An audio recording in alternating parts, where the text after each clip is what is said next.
Hi everybody, thank you for joining us. I'm Larry Little. We begin this morning with a focus on schools reopening here in Santa Clara County. This morning, David Putney from the Santa Clara County Office of Education joins us, and in just a few moments we will be discussing reopening plans of schools here in the county. But first, I want to let you know that prior to this segment, we have removed our face coverings, so everyone, including our American Sign Language interpreters, can clearly understand the information that we will be sharing this morning. David, thanks for being here. So we are getting a lot of questions. We've been getting questions for months, even before, school was to start again, because people are very interested in kids getting back to school, which is very important. So first, can you explain the eligibility process and purpose of school waivers? Absolutely. Well, thank you very much for having me here today. It's wonderful to be working in collaboration with the Santa Clara County and the County Office of Education together to support schools here in the county. The waiver process was established to help support schools address high-need student populations, students with disabilities, English language learners, foster youth, McKinney-Vento students, and other learners that need additional support. The waiver process is where schools could apply for the process. They would adhere to the reopening plan that has specifics on how to prepare and respond to COVID-19. They would then be assigned a liaison that would help them go through their plan to ensure that they had met all those key criteria. And then it would be reviewed by public health, and then it is referred to the state of California for additional review. And then when it's approved, it comes back and the school is then informed, and the waiver is posted on, the approval is posted on the Santa Clara County COVID-19 schools webpage, so the community can see which schools have been approved for the waiver. At that point, then the schools will be able to provide TK through 6th grade as they have specified within their specific waiver. So the criteria is addressing the key parts of the reopening plan in coordination with public health. All right, so now that the county is in the red tier from purple, tier 2, how will this impact schools, and when will schools reopen? Great question. The tier system has allowed us to be more clear on when schools are able to reopen. We transitioned from the watch list to the tier system. So now that we're on the tier system, if we maintain 14 days on tier 2 status or better, tier 3 and tier 4, then we'd be eligible to reopen schools. The first day would be the 23rd this next week. So if we maintain this current status, then schools K-12, TK-12 would be eligible to reopen in the county. Now, reopening would be that they'd still have to adhere to the reopening plan, which is the same reopening plan that the waiver process had to address as well. So it's the same criteria. The difference is that the county is in a better response to COVID-19 transmission, which allows the confidence to open up more schools. But schools would be expected to maintain the same criteria on the reopening plan.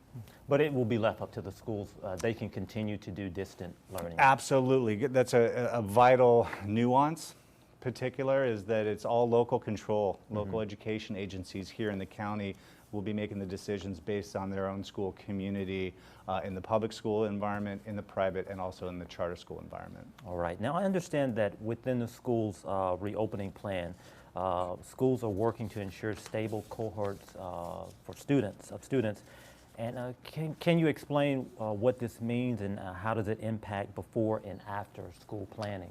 That's great. The cohort is similar to, you might hear a lot of people talk about their social bubble, if you will. The cohort is establishing that social bubble in the school environment. So schools, through the reopening plan in the elementary, middle, and high school, are encouraged to establish a small cohort where that group of students would stay together in a social distant environment to do their in-person instruction.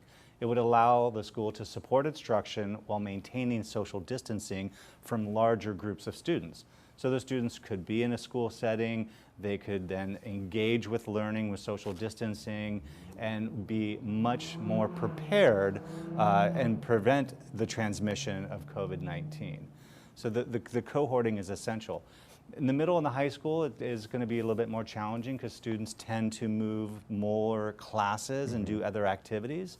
So in that environment, we're working with schools to to really look at how they can minimize exposure and support that social distancing.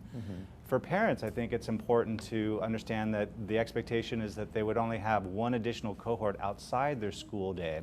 For example, their cohort during the school and then one after-school programming. So students would have maybe only 2 cohorts. Historically, some students have a lot of activity after school, and we understand the importance of that. But right now, the social distancing and the cohorting is essential to prevent the transmission of COVID-19.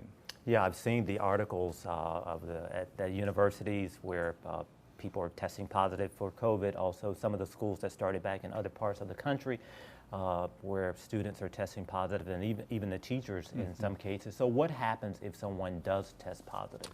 Well, we are prepared to support schools in that. If a student does test positive, and the school would be informed immediately, hopefully by the parent and or public health department.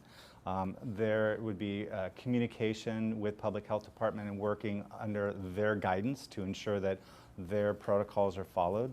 The student or staff member would be informed to quarantine and follow the directive of isolation. Students that would be identified in close contact within that environment would be informed, and they'd be expected to quarantine and follow public health. Public health would really guide the work with that level of exposure. After that period of time, then students would be allowed to come back when it was clear by public health for the students to come back.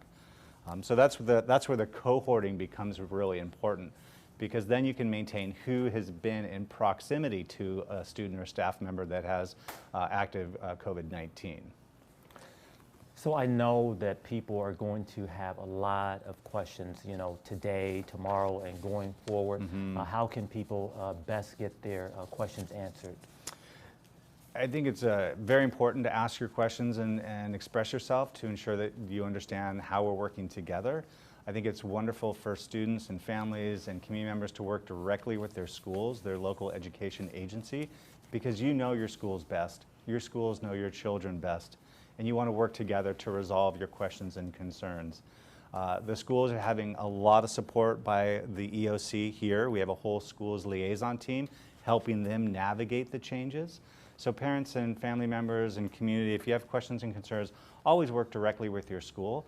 If you're feeling that you're not getting the support or the answers and there's still some questions because this is changing, feel free to reach out to the school's liaison team here at the county. It's on our website, and there's a portal where you can link your question and concern.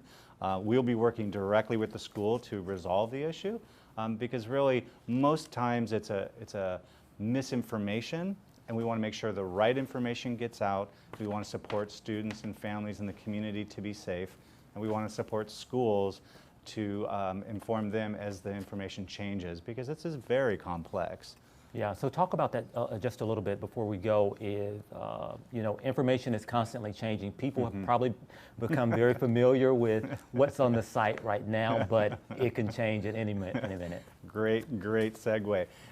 It is a very iterative process, meaning it's changing as the science continues to evolve based on COVID-19.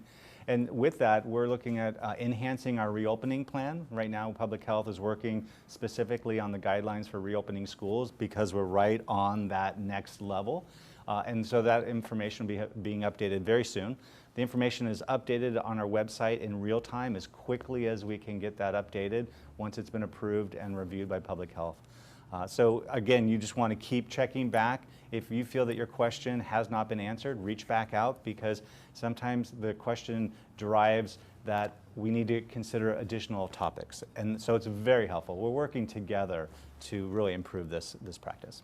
Thank you so much. I know the schools had never been faced with these types of challenges before, so a lot of things we're actually trying to plan for and figuring out as we actually go. So thank you for being here today. Of course, we will have you back, because I know things will change. My pleasure. Thank you for having me. Yes. Facebook Live in Spanish comes up at 11 o'clock today. We also have Facebook Live in Vietnamese on Thursdays at 10 a.m. Don't forget, you can get a flu shot this weekend at the fairgrounds, and that starts at 9 a.m. until 4 p.m. Again, flu shots this weekend at the Santa Clara County Fairgrounds from 9 to 4 p.m. We want to do our best to eliminate, we're dealing with COVID. We don't want people having the flu because, you know, that affects the schools, Yes. something else to deal with. All right, thanks for watching, everybody. Hope you have a very safe weekend, and we will see you back here on Monday at 10 a.m. Have a good day.